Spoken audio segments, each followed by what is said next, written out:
Hello, everyone, from the Matt Morris Digital Studio here in Fresno. This is the Beem and Dean Show, episode 58 on this Monday, with the sports director of KC24, CBS47, and the voice of the Fresno City College Rams, Scott Bemis. I am Dean Shiro. Welcome aboard. We got an exciting show. We're going to start with a not-so-hot topic, though, for us here in the Valley. My record gambling, or was that the No, not-so-hot we're not going to topic? start with that. Let's okay. start with the game that happened last Friday night in Fort Collins, Colorado, Scotty.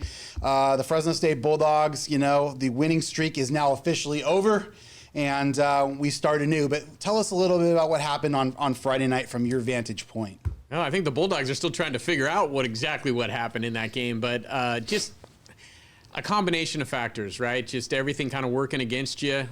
You get off to a horrible start. You turn the ball over too many times. You have a bunch of plays called back because of penalties. I think they had 113 yards in penalties or something like that in the game. And that stuff is tough to overcome. When you turn it over 4 times and you give up explosive plays for the first time all season. That's one thing that the Dogs have done really well defensively this year.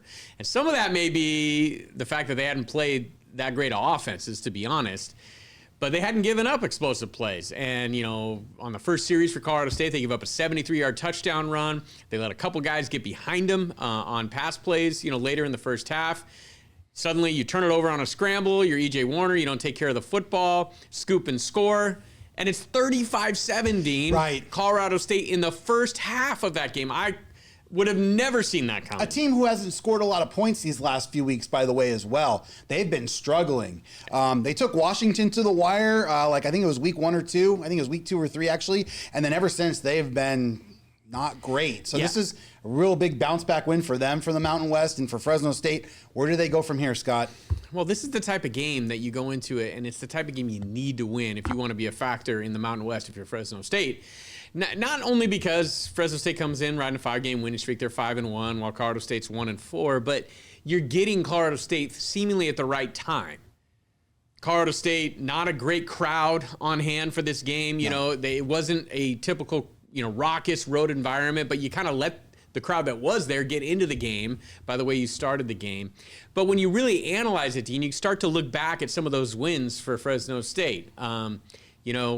Just kind of squeezing one out at Hawaii late in that one. Now, that's being looked upon now as a pretty good win for Fresno State, considering what Hawaii's done since then. Yeah, and Utah State, got an early lead there in Hawaii and couldn't hold it. Hawaii came back, and their passing game's really getting going. But to get back to your point, it was a good win at that time, and then coming home and barely inching Nevada out. So Exactly, but even if you look at the Hawaii win, you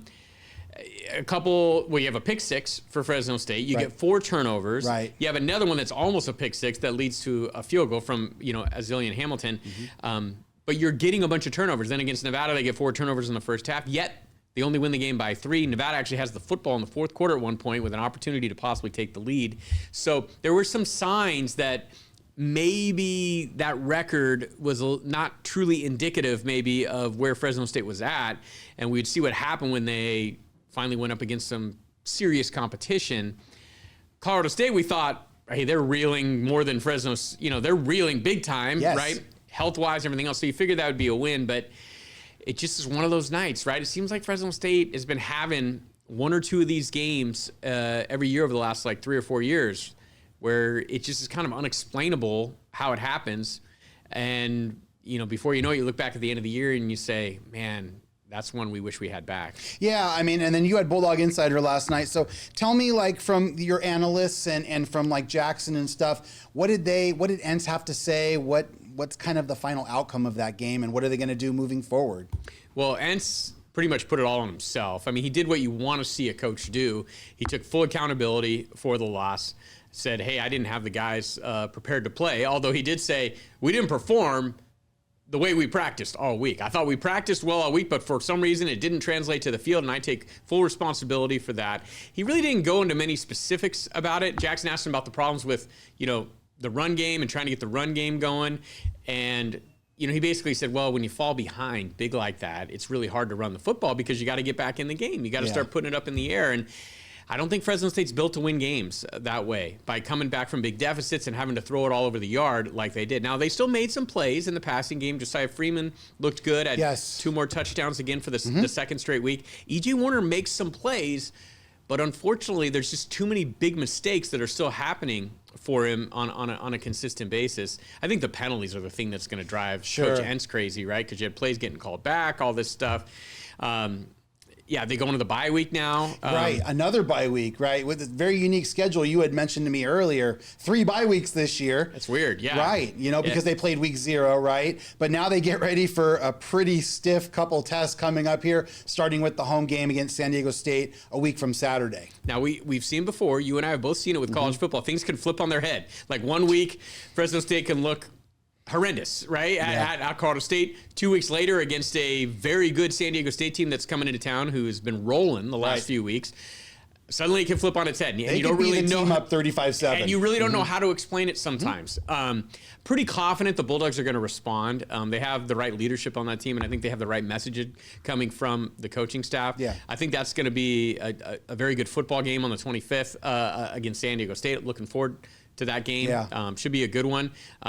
Get out there, support the Dogs in that game, because they're gonna need your help, because the Aztecs are good. Yeah, I'm gonna tell you something about San Diego State, because I know a lot about Sean Lewis. Sean Lewis was the offensive coordinator at Colorado when Coach Prime got there. He got us off to a great start. It didn't end great with there, but he was good enough with his resume at that point. He has also been a head coach at other places, that he got the head gig at San Diego State after what happened at Colorado. But he's a great coach, great motivator, really brilliant offensive mind. So we're going to see a very, very talented team come in. So, all right, with that being said, Scotty and I are getting ready to do what we always do on Mondays. We are going to come on it hot.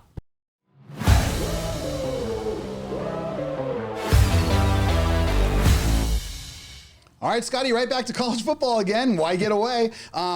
So we had two firings on Sunday when we woke up. One of them was somewhat expected. One was a little bit of a surprise, I thought. But Bray, the head coach at Oregon State, got fired. They were what? Were they 0-6 or 1-5 or something like that? They had not won a game. I think they were 0-6.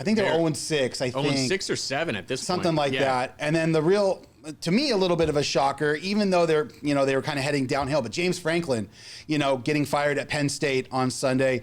Obviously, they had that wire-to-wire game against Oregon. They lost. By the way, did you see who else lost their job over the weekend too? Oh, did someone else lose their job? Trent Dilfer was fired at UAB. That's right. Yeah, That's right. Thank you for mentioning that, by the way. Former Bulldog Trent Dilfer lost his job at, was it Charlotte? Or UAB. No? UAB. All right. So anyway, let's get back to James Franklin, because this is the point I want to kind of make. So 10 months ago, January, I set the scene, January 2025, he wins his second playoff game against Boise in Arizona, and then they go wire to wire and they lose a tough battle in the Final Four of the NCAA.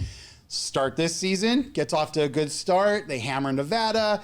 They didn't have a really tough schedule at first, but then they have the whiteout against Oregon, take them to the wire and lose. But then you fast forward 1 week later, they go to the empty Rose Bowl and get blown out by the Bruins in the first half, end up coming back, losing a squeaker in the second half. But then you go home again and you lose in front of another sellout crowd to Northwestern by a point. So I'm going to give you the floor on this, Scotty. What are your thoughts on James Franklin? Well, I know it's kind of more you're coming in hot on this. Mm-hmm. I do see your point, and I'll be interested to hear from you about this, I think you're going to take the side of, hey, you got to be a little bit more patient here. This is a little knee-jerk reaction, considering the success that he's had. Yes. I understand why Penn State made this move at this point. Sure, it's still a little surprising because, like you said, went to the playoff last year 3 weeks ago. They've got a lead on Oregon, and they're going to be undefeated. Yeah, they're an undefeated team. They're going to be a top 5 team. 4 minutes could have changed their whole season. And 3 weeks later, he's out of a job. Mm-hmm. All I'll say is this has been building for a long time at Penn State. It's not like this just is something new that came up. Even though James Franklin's been winning consistently, probably between 8 and 10 games most seasons. Mm-hmm. You look at that record against AP top 15 opponents. I think it's like 3-18 or something along those lines. It's not good by any stretch. I agree. And then his record against Michigan and Ohio State has been horrible. If you're Penn State and you're that tradition there, that fan base at Penn State, you think you're one of the big boys. You think you're one of the real big boys. You should be in the national title conversation every year, and we should not be going 3-18 against top 10 opponents. We should not be, losing 2 8 out of 10 games against the likes of Ohio State and Michigan. We think of ourselves as being on a little different level than that. And so that's been building for a while. And I think that fan base is starting to has been grumbling for a while. And there's been that narrative out there about Franklin not winning the big game. And some people were actually a little bit surprised, in recent years that he continued on as the Penn State head coach. So I believe he got extended, by the way, too. The school extended. I mean, sometimes those extensions are a little misleading because you don't want to have a lame duck coach going into next year when it comes to recruiting, right? Because that can be used against those coaches in recruiting and say, hey, this guy's on the final year of his contract. So you kind of have to have a guy on a multi-year contract in a way. And when he got to the semifinal of the playoff last year, that was an opportunity to reward him for getting to that point. And so I'll give him credit for doing that. When you really look at that playoff run last year, though, Dean, isn't it a little misleading in a way? A little, but you play the teams in front of you, Scotty. You play the teams in front of you. You play the teams on your schedule. I agree. They did, SMU and Boise were probably the two easiest teams in that field of 12. But you play who's in front of you, and you beat who's in front of you. You still had to beat a good Boise team in a neutral site. 2,000 miles away from home, they still had to get the job done. They did. But I agree with you. I just think it's kind of an overreaction. I just feel like we live in kind of an overreaction society. I had mentioned to you earlier, last Friday, we had some news about a possible trade tiff with China. And the stock market went haywire, went down 900 points. And then President Trump over the weekend, not to get political, but just to mention, he mentioned over the weekend that he feels like things are going to be okay. And then what happened on Monday goes back up 600. I just feel like we live kind of in an overreaction society, and this is kind of an overreaction. He's owed $49 million. Someone's going to have to pay that purse. And now they have to find another coach. And there's no guarantee that coach is going to be able to beat Penn State, Ohio State, and whoever else. They might have a 3-23 record too. So yeah, it's one of those things, Dean, where we've talked about it before. If you're going to fire your coach mid-season, you have to have an idea of who's going to replace him, right? And I think Penn State is going to go big game hunting here. I mean, I think they're going to. Kirk Cignetti is going to be one of the first guys they call. I'm sure there's going to be NFL coaches, Matt Rule, who are going to be interested in this job as well.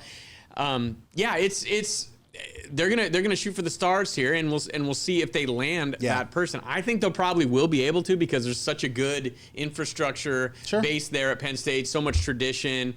Obviously, you got a built-in fan base. You got 100,000 in the seats, on Saturdays for your football games, and so it is a place where you could win a national championship. Yeah, no, I mean, you got to find the right fit, though. I'm going to give you a perfect example. Who's the most successful NFL coach of all time? He's currently waiting right now in Chapel Hill. He's poor thing. He's drowning.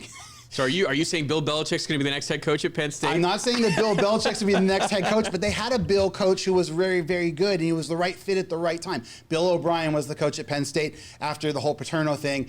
Really got things, flipped for James Franklin. So he was a good fit culture-wise. They're going to have to find a good culture fit, in my opinion. I'm not saying that Cignetti and Rule are not. They probably are. But you better not miss. If you're going to fire a guy for $49 million, in back pay, you better not miss the second time around. If you want to stay as AD, that is. Let's also kind of spin it forward just to kind of build on this coaching thing and about impatience. See, I can see it with Penn State ultimately getting rid of James Franklin after losing 3 in a row and 2 games that you should not lose, to UCLA and to Northwestern. And no disagreement. If you don't win a national championship, or even if you get to the playoff but lose in the first round, Penn State might still have been looking to go in a new direction, because I think they have bigger expectations than that. So they're getting ahead of this. I will say the overreaction society, to me, that kind of applies more to maybe an NFL firing today. True. Like Tennessee Titans, right? Right. They fire Brian Callahan. Yes. And who knows? I mean, I can't tell you whether Brian Callahan would be a good coach at Tennessee, or whether it would work out down the road. Probably not, to be honest. But he's got a rookie quarterback there, Cam Ward. Yeah. I mean, the Titans have been kind of a mess. You've had the number 1 pick for a reason. You didn't get it out of trade. You got it because you were the worst team in the league last year. Exactly. And so what's the point of firing Brian Callahan? What is it, 5 weeks into the season here, this NFL 6. season? They're 1-5. Yeah.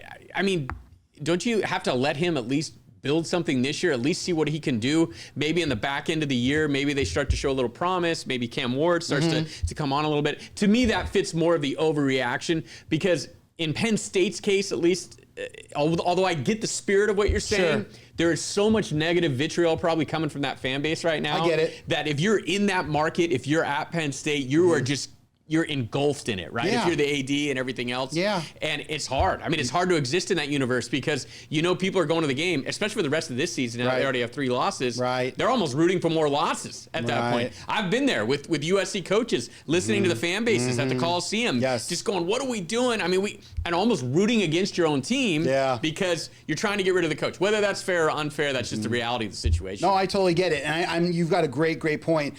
A guy like Trent Bray, though, like I said, just in terms of his situation. Trent Bray, you said? Yeah. Okay. Yeah. Did you say Gray? I thought you said No, Bray. Bray, But year 2, you're at Oregon State. You're not in a great situation. You're left holding the bag after 10 of your schools left. You're trying to figure out your way. You got a guy who's been in the program, wants to be there. Your head coach, who was an alum, he mass exodus out of there and gets to Michigan State. Washington State's coach max exodus out of there to go to Wake Forest. So the 2 teams holding the bag, they've got to figure something out. And you finally got this Pac-12 coming around. What about that firing? I mean, just really quick, is that an overreaction maybe or not? Yeah, probably at this point. I'll be perfectly honest with you. I mean, things haven't gone their way, but they're settling into kind of a new dynamic there at Oregon State where they're not in, what used to be the Pac-12. They're in a new Pac-12, which really is kind of like, the Mountain West Plus at this point. And so I think maybe you wait a little bit and see how things work out next year with Oregon State before you pull the trigger 2 years in or a year and a half in to that tenure. Seems a little quick from Scott Barnes there, another guy with Fresno State ties, who's running the show there. Yep. I mean, it kind of speaks more to the ADs at that point, right? The guys who hire them, because they're basically admitting mistakes at that point. And most of them are the ones who did the hiring originally. They're not adopted guys, you know what I'm saying? That's true, yeah. So. And, you wonder, okay, does Scott Barnes have somebody else in mind right now? Has he heard from somebody through back channels? Has he talked to somebody? Because sometimes they feel like, okay, if I'm going to get this guy, then I got to be ready to come out firing with a great offer to this guy, the moment that we can kind of bring him on board. And if we're late to the game, he's going to end up somewhere else. Well, they better have him. They better not miss, Scotty. So, all right, let's get into some of these marquee games we had this last weekend. You had Indiana going into Eugene and getting that big win. SC, at home, looking really, really good against Michigan. The Red River rivalry, Texas, all of a sudden is revitalized under Steve Sarkisian and Arch Manning.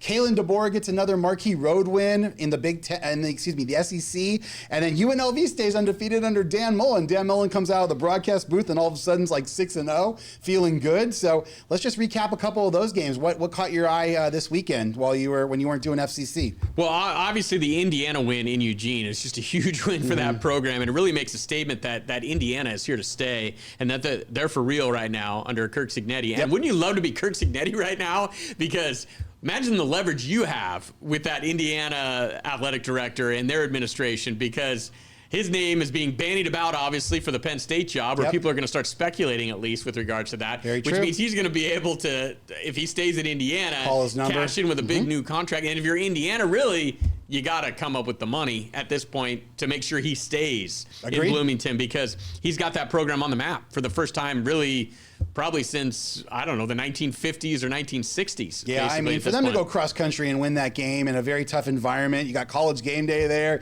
You got Pat McAfee and Dan Lanning taking their shirts off on College Game Day and showing the goods off, the six packs. And then should we do that here? Man, no, we don't want to drive people away, at least for this guy. If that guy wants to do it. We don't want to scare anybody. He's got a better body than I do, so I'll leave it there. Kalen DeBoer chalks up another nice SEC road win in a tough venue, an undefeated team no more.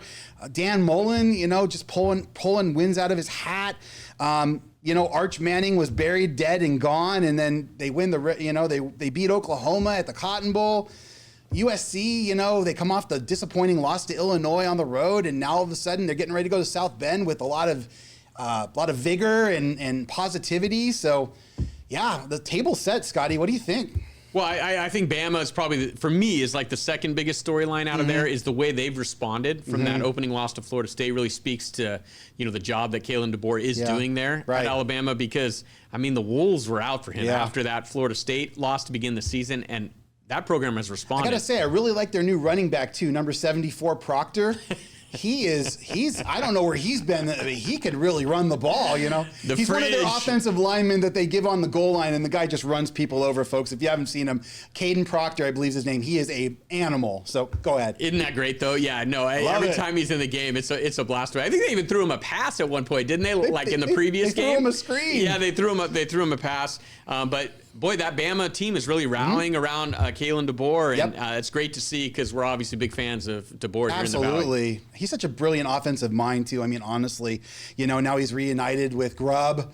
It's like they never left each other, nor should they ever leave each other again. But the people in Tuscaloosa are starting to feel a lot better after that week 1 loss. So UNLV, how about the Mountain West? What do you kind of see there? You know, you study the Mountain West closely. You've got an undefeated UNLV. You know, you've got a tough New Mexico team still playing. You know, they're fighting. You know, San Jose State, Air Force now is, you know, playing a little better. It's going to be competitive coming down the stretch here. Well, I think beyond Boise State, there's about 6 or 7 teams, it feels like, that are kind of all in the same mix. Yep. That it feels like any of them could kind of beat anybody else on a given Saturday. You know, we saw San Jose State kind of rebound a little bit in recent weeks, although they dropped one at Wyoming where they had a lead late. Yes. UNLV's been playing a ton of close games. Air Force, I think they're winless in the conference at this point. But they fight every game, They got to be the though. best winless team in the Mountain West in a long time. Troy Calhoun's a great coach. I don't know what's going on there, but well, it's just they're not stopping anybody. They're scoring, but they can't consistently get stops on defense. And so, UNLV, big game this week. I believe they're at Boise State. They are at Boise this week. They are. So it's going to get really interesting these next couple weeks in the Mountain West because you got a lot of the top teams playing each other. Let's go over NFL really quick. Yeah, the Niners lose a tough one. You know, in Tampa yesterday, the Rams got a big win minus Lamar Jackson, but still it's a good road win after some of the stuff that's happened to them this year. The Raiders got a big win, you know, and got the Titans coach fired. Tonight you've got our own. Shouldn't be laughing at that, but the way that came out. Our own Josh Allen, you know, playing for the Bills, you know, shortly, and then the Commanders playing tonight against the Bears. So we got that 2-for-1, Scotty, that we love. Thank you, NFL. I don't know why you're doing it, but we love it. What are your thoughts on the NFL, real quick? Well, quickly for a few minutes on Sunday, I thought we were going to see Adrian Martinez playing quarterback for the Niners. There were reports that Mac Jones wasn't thrown in warm-ups, that he was in the locker room, and Adrian is active now, the former Clovis West product, and I actually saw him in town last week, and that would have been cool to see, but it's still cool to see that Adrian's getting an opportunity. He's getting NFL paychecks. He's on active rosters. Be fun to see him get in there at some point. You know, the Rams win at a depleted Baltimore squad, but that's a game you got to win, and the Rams just kind of get it done. You've already given 2 of them away. You got to steal one somewhere. So I didn't see Genty's final numbers. Did he have a big game yesterday? I believe he had a decent game. I don't know. I think he had over 70 yards. I'll have to double check that, but he's been playing better. You know, he got off to a really, really rough start weeks 1 through 3, and he's been really kind of inching up, becoming more of the offense there. You know, I think there's going to be a week where he really busts out because he's still making guys miss. I mean, if that offensive line can create a little more space for him, I think we would see what Ashton Genty could do, and it's going to be impressive. So I'm kind of looking forward to continuing to monitor that, see how he does. Tonight, you know, the Bills in a bounce back spot here, you know, and suddenly the Patriots are putting a little pressure on the Bills. So these games are becoming a little more important. We all kind of handed, I think, the Bills the AFC East early in this season, but that may not be the case after all. And then you got the Commanders and the Bears. Of course, I mentioned it a few weeks ago in one of my rants, one of my coming hots, that it seems like the Bears have been in primetime games for the last like 10 years, right? Yeah. And it's okay now because it's a little bit of a better storyline with Caleb Williams, but we'll see. You know, you got that Daniels versus Caleb Williams matchup. I think we're all waiting to see, are the Bears really, really making progress? Are they taking a step forward? And I think they've got some pieces. Tonight is another chance to prove that. They got some pieces. If they can, you know, beat the Commanders. That sophomore receiver, Dunze from Washington, is a dog. You know, he played for Kalen. All right, Ashton Genty, 23 carries, 75 yards, and a touchdown, and 2 receptions for 11 yards yesterday. Okay. So he's becoming more part of the offense as we go. So we got some interesting storylines. Now you got the Rams having traveling to go overseas. They're playing the Jaguars next week, in London. So you've got those early London games. It's kind of cool, though, being on the West Coast. I got to mention, you got that. If you really are ambitious, you can wake up for that 6:30 a.m. game. And then you got the 10 a.m. window, the 1 o'clock window, the Sunday night football. And now we get 2 games on Monday. The only downside. Oh, and you have Thursday night. I forgot to mention Thursday. Well, the only downside, Dean, to having those 2 games on Monday and the Thursday games and Sundays and all that stuff, is that. Look, I'm a big proponent of the 2 games on Monday night. I've said that. I've been on the record with that before. I love it. It's going to be fun tonight.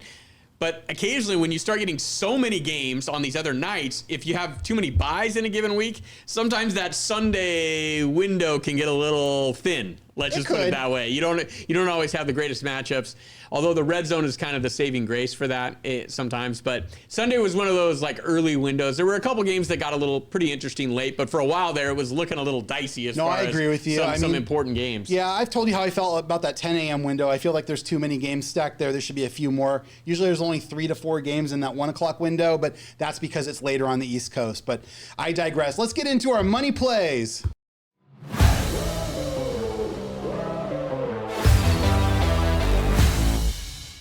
All right, Scotty, we're not going to dwell on it too much. It was a rough week for the Beam. I mean, we've all had him.